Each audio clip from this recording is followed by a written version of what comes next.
Hello tout le monde. Vous m'avez vu en ce moment, je m'appelle Alima. Je suis née à l'année 2000. C'était l'époque du baby boom où tout le monde a voulu faire des gosses, mais on ne savait pas trop comment les éduquer. Je suis née dans une famille de 3 enfants. Il y avait mon frère aîné, beau, aimé, aimé du campus.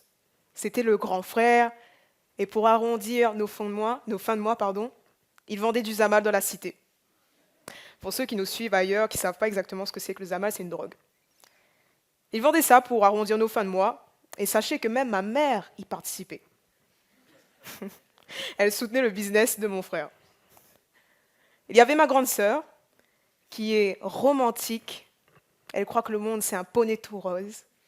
La bienveillance, la joie, l'humour, c'est la fille du soleil. Et ensuite, il y avait moi, Alima, comme vous voyez. On me surnomme aussi la gazelle. Je suis, comme qui dirait, un petit micro-vivant. Là, voilà, qui je suis. Et j'avais aussi ma mère, qui est... Ah là là, je vais vous parler de ma mère ce soir, enfin cet après-midi. Je vais vous parler d'elle. Parce que elle m'a inspirée pour vous parler de cette thématique de la Renaissance, qui est une lettre à tous ceux qui sont morts. Ce qui est bien, c'est que mes autres collègues qui sont passés auparavant vous a présenté différentes façons de mourir. Et moi, j'aimerais vous parler de la mort par rapport aux mots. Pas fumer, tu qu'on lit sur les cigarettes. Hein. Les mots. Parce qu'on dit souvent que les mots blessent, et moi, j'aimerais vous dire que les mots tuent. Les mots font mal, les mots détruisent des rêves, bien sûr. Mais aujourd'hui, je veux être comme une sage-femme qui va vous aider à renaître. Tu comprends? J'aimerais que vraiment que mes mots puissent vous relever, vous faire du bien, vous faire sourire, vous donner envie de vivre.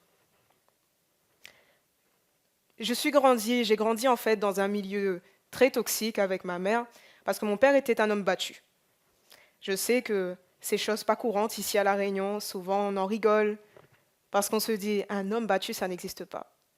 Mais mon père ne pouvait pas se résoudre à lever la main sur une femme, donc il a encaissé les coups. Il est parti un jour quand j'avais 9 ans et puis il m'a laissé seule avec une femme qui ne supportait pas le reflet de mon père, le reflet que je suis. Petite parenthèse, en fait, si vous rasez ma tête et mes cheveux, je ressemble à mon père. Portrait craché.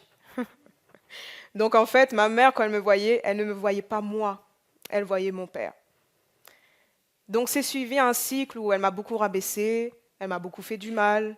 Les mots m'ont tué, les mots m'ont mis à terre, les mots m'ont blessé. Je me souviens que même petite, j'avais un carnet où j'écrivais tous les mots blessants qu'on m'avait dit, parce que j'avais une profonde conviction intérieure que ces mots n'allaient pas me définir toute ma vie.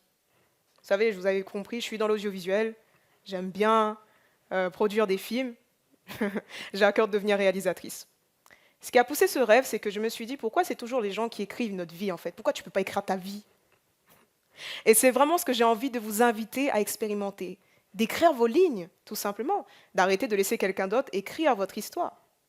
Et pendant longtemps, j'ai laissé ma mère écrire mon histoire, donc elle m'avait traité de vaurien, alors que j'étais première de la classe, j'étais l'enfant qui nettoyait, j'étais le plus mignon des plus mignons. Croyez-moi, hein, je vous le dis, hein, pas parce que c'est moi qui le dis. Hein. J'étais super, j'étais l'enfant rêvé.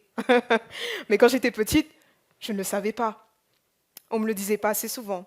Aujourd'hui, vous me voyez avec mes cheveux, mais ça a été un gros combat d'assumer mes cheveux parce que ma mère, elle n'est pas de la même couleur de peau que moi. C'est mon père qui est africain et comorien, mais ma mère, elle était claire de peau. Et j'étais le seul enfant qui est sorti avec un buisson dans la tête. Donc ça n'était pas facile parce que quand on allait au marché, par exemple, eh ben, il y avait toujours les matantes, tu vois, les tantes là, qui viennent, qui disent c'est l'enfant de qui celle-là? Et ma mère ne m'assumait pas, elle disait non, je surveille l'enfant de la voisine. Ça a été dur parce que petit, on comprend pas pourquoi, pourquoi elle ne m'assumait pas, pourquoi elle avait honte de moi. Je grandissais avec une mère que je sentais qu'elle ne me voulait pas, j'étais pas désirée. Et des fois, elle me disait, tu sais, toi, tu es une surprise, mais vraiment, on ne te voulait pas. Hein. C'est ton père qui a voulu. Hein. Moi, je ne voulais pas. J'étais à l'arrêt. Je dis, ok, mais sauf que des fois, la vie et la mort n'est pas au pouvoir d'un homme. Et franchement, au départ, je me suis sentie très complexée. J'ai cherché l'amour de ma mère éperdument dans les études, euh, dans les tâches ménagères. J'étais celle qui nettoie, celle qui a appris à cuisiner en premier. Je suis allée en S parce qu'en fait, ma mère aimait beaucoup regarder Les Feux de l'amour, mais aussi Grey's Anatomy. Donc pour elle, si tu voulais être quelqu'un, il fallait être soit médecin, soit avocat. Donc j'ai essayé, je suis partie en scientifique, je me suis dit, allez, alors que c'était pas du tout mon truc, genre les mathématiques et moi, c'est comme mon prénom et la mère, c'est deux trucs différents. Mais du coup, je suis allée en scientifique. Très difficilement, parce qu'en fait, notre cycle familial était très toxique. Ma mère a un casier judiciaire, on dirait pas, hein, mais bon. Mais bon, vous avez compris un peu le contexte de famille dans lequel j'étais, je pense que rien ne va vous choquer jusqu'à présent. Donc elle avait un casier judiciaire, ma mère avait des soucis d'argent, ma mère a été beaucoup rejetée. Ça a été difficile de vivre en tant que sa fille, en fait. C'était très dur et très lourd. On a souvent été expulsés, on a souvent déménagé. À un moment donné, je me souviens même que j'ai été placée en fait en famille. Et c'est quand j'ai été dans la famille que je me suis dit que ma famille n'était peut-être pas normale, en fait. Parce que je voyais les enfants, en fait, quand ils rentraient d'école, elle venait et disait, maman, tu sais, Mathias, il a fait ça à l'école. Nanana. Et moi, je me suis dit, mais pourquoi moi, ma mère m'a jamais demandé ça, hein. Elle m'a jamais demandé qui sont les gens de ma classe. Ma mère ne savait même pas quelle couleur j'aimais. Elle ne savait pas qu'est-ce que j'aimais faire, ni... Elle ne savait rien de moi, en fait. J'étais là, je vivais seule. J'ai grandi seule. Le problème, c'est que j'ai tellement cherché à être la fille qu'elle voulait que j'ai tué Alima. Et je pense que vous allez vous reconnaître dans ce tableau-là parce que des fois, pour avoir l'affection de quelqu'un, on va essayer de se tuer ou de se formater pour plaire à cette personne, pour exister. Et ça, c'est très problématique parce qu'une personne comme vous est unique. On ne pourra pas la remplacer, on ne pourra pas faire un autre. Renoncer.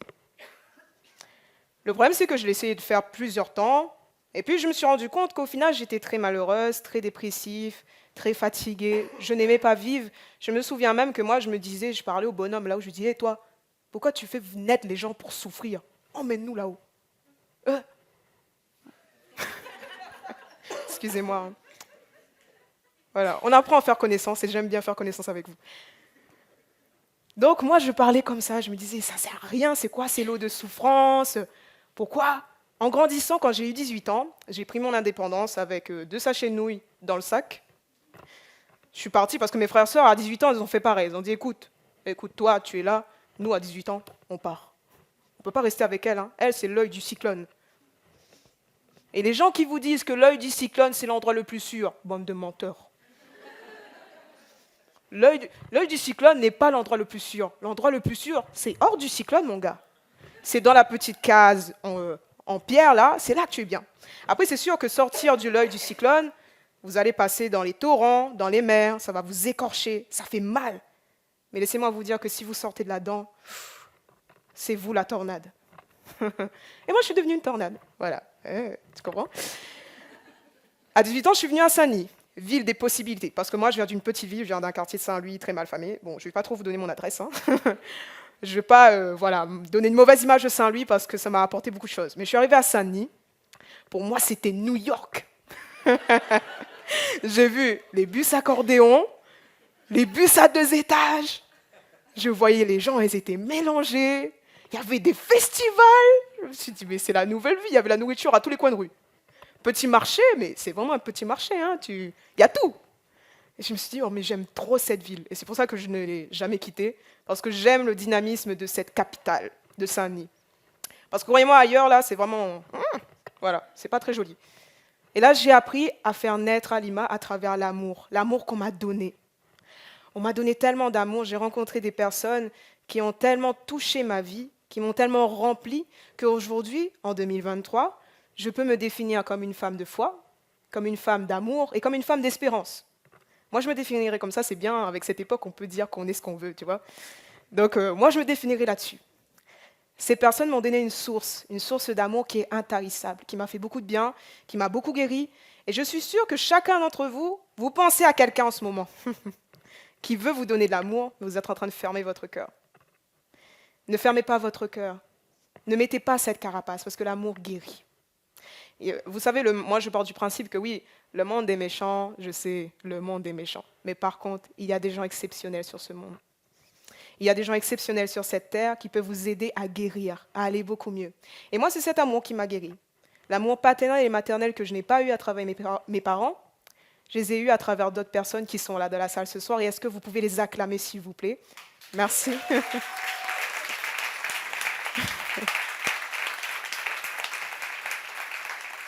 Parce que ce qui m'a permis d'être une fille comme ça, que j'aime trop là, aujourd'hui je peux dire que je m'aime trop. Mais c'est parce que premièrement, quelqu'un me l'a dit. Et ça, c'est important. Je sais qu'on peut partir de l'impulsion de nous-mêmes, de dire, oui, je m'aime moi-même, je me regarde dans le miroir et je m'aime. Mais ça ne marche pas souvent. Ça ne marche pas souvent. Pourquoi? Parce que, est-ce que vous avez déjà posé la question, pourquoi les êtres humains ne sont pas nés tout seuls? Parce qu'on a besoin des uns et des autres, en fait. On a besoin de ce petit câlin. On a besoin de cette personne qui va nous dire, mais t'inquiète pas, toi, tu es super, tu envoies. Nous avons besoin des uns et des autres. C'est tout à fait naturel de vouloir être aimé, de vouloir partager le sentiment d'amour avec d'autres personnes, l'amitié, la confidence, l'encouragement. Et c'est ce genre de personnes que je vous inviterai à être entouré. Parce que vraiment, ces personnes sont des pépites. L'amour touche, l'amour guérit et les mots changent. Et vraiment, le thème de la Renaissance m'a beaucoup inspirée parce que oui, il y a la mort, mais il y a ensuite une deuxième naissance. Et comme je vous ai dit, cet après-midi, j'aimerais vous aider à aller dans la nouvelle naissance. Je vais vous tirer là. Vous allez être un bébé neuf quand vous allez sortir d'ici. Et ce que j'aimerais aussi, c'est que quand vous sortez de cette salle, eh ben, le message que je vous donne ne reste pas dans la peau de quelqu'un à la coquille vide, débouche tes oreilles, utilise. Moi, j'ai beaucoup observé, j'ai beaucoup appris en observant. Beaucoup appris en observant, et ça m'a permis d'avoir des coups d'avance qu'aujourd'hui, à 23 ans, je suis ce que je suis. Aujourd'hui, qu'est-ce que je suis, malgré comment j'ai mal débuté? Enfin bon, c'était pas de ma faute, hein, tu as compris. Malgré le fait, et je suis sûre qu'il y en a plein d'entre vous, vous imaginez des parents qui ne vous ont pas forcément encouragé, qui vous ont éduqué, qui vous ont parlé, qui n'ont pas eu des discours, peut-être même des rencontres amoureuses qui vous ont complètement brisé par les mots, le manque de confiance. Oui, laissez-moi vous dire une chose, le monde est un hôpital. Il y a des gens malades à chaque coin de rue. Même ce matin aux infos, vous l'avez entendu à la possession, ce qui s'est passé, hein? D'accord? Un gars qui fusille les gens comme ça. Hein? Le monde, oui, le monde est un hôpital. Les gens sont blessés à quatre coins de rue. Écoutez, et je sais qu'aujourd'hui, il y a des personnes dans cette salle, ils se disent, mais moi, je ne suis pas comme ça. Moi, je suis tout le temps la personne gentille. Je suis celle qui règle tous les problèmes de tout le monde. Je suis à l'écoute de tout le monde. Mais je suis fatiguée. Moi, j'ai envie d'être badass. Non, arrêtez de changer. Laissez-moi vous dire que si vous êtes dans cette catégorie-là, c'est que vous êtes spécial. C'est que vous êtes rare. C'est que vous êtes unique dans ce monde. Bien sûr, 10 personnes mauvaises, il y en a plein. Mais par contre, un médiateur, une personne qui va être à l'écoute de l'autre, c'est très rare. Et vous êtes très rare. Moi, j'ai décidé de ne pas laisser la haine me transformer. J'ai décidé de ne pas laisser les mauvaises étiquettes me transformer. J'aurais pu garder l'étiquette de l'enfant malmené, l'enfant, etc., etc. Mais à un moment donné, je me suis dit, mais j'ai pas envie d'être ça, moi. J'ai envie d'être, voilà, moi-même, me découvrir. J'ai envie d'être quelqu'un d'heureux. Et pour être quelqu'un d'heureux, il faut savoir ce que vous aimez, faire ce que vous aimez et accomplir vos rêves. Et ce que j'aime beaucoup dans le TEDx de Saint-Denis Woman, c'est que le rêve d'une femme a permis à d'autres femmes de vivre des rêves. I have a dream. Est-ce qu'on peut l'applaudir, s'il vous plaît?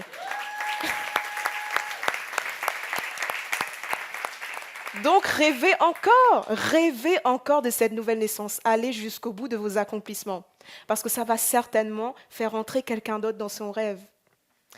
Et moi, je suis entrée dans mon rêve. Voilà, je me tiens devant vous, mais ça n'a pas été mon premier rêve. Comme j'ai été présentée, je suis chanteuse dans un groupe de gospel.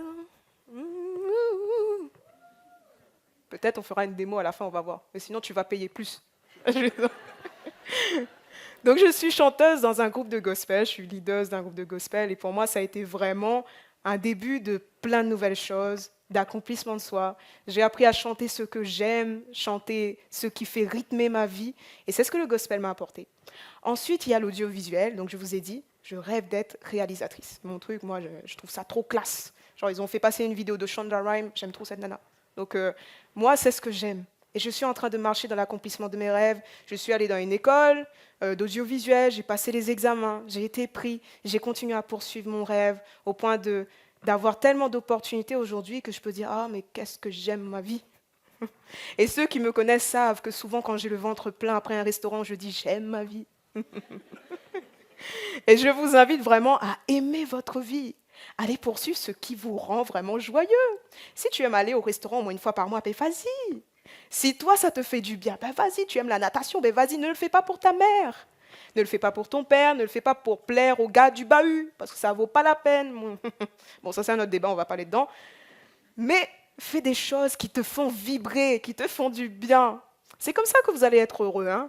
Il n'y a pas d'autre formule magique. Je ne vais pas vous apprendre quelque chose de nouveau sous le soleil. Vous n'accomplirez rien sans écouter ce qu'il y a à l'intérieur de vous. Vous devez impacter de l'intérieur vers l'extérieur. Ça ne marche jamais dans le sens inverse. Dans le sens inverse, ça va plus vous casser, vous briser, vous faire du mal. Et c'est pas ça ce qu'on veut. Fais sortir la personne que tu es. Je crois que dans cette salle aujourd'hui, il y a énormément de personnes sublimes, merveilleuses. Et je vous ferai plein de compliments si vous voulez à l'extérieur. Hein. Je suis un distributeur de bonnes paroles, donc venez. Voilà. Mais celui-là, c'est gratuit, c'est pas payant. Donc, je pense que je suis en face de personnes bienveillantes et qui sont désireuses de courir derrière le bonheur et la véritable renaissance. La véritable renaissance, il y a 3 ingrédients simples, comme je vous l'ai dit. La foi, c'est-à-dire marcher même lorsque vous voyez que les circonstances ne sont pas forcément en votre faveur, mais si vous voyez cela, eh bien poursuivez-le. C'est comme le soleil, c'est là-bas, les gens ne le voient pas, il y a les rayons, tu marches. Il y a la foi, l'espérance. Et l'espérance, vous savez que c'est très facile de tomber dans le désespoir, mais l'espérance fait du bien. Et il y a enfin l'amour. L'amour qui nous réunit, qui nous sauve, qui nous permet d'être joyeux, même si tu n'as rien dans ton assiette, même si ton loyer a découvert, même si le compte bancaire est rouge, eh ben, l'amour va te permettre de vibrer et d'être heureux dans ta vie. Je vous ai donné plein de conseils, je sais, ça va être très dur de tout retenir, mais j'aimerais vraiment vous dire que maintenant, vous avez entendu, il faudra aller dehors, il faudra vivre votre vie parce que les meilleures expériences de votre vie, c'est vous qui allez les vivre. Voilà, merci beaucoup de m'avoir écouté.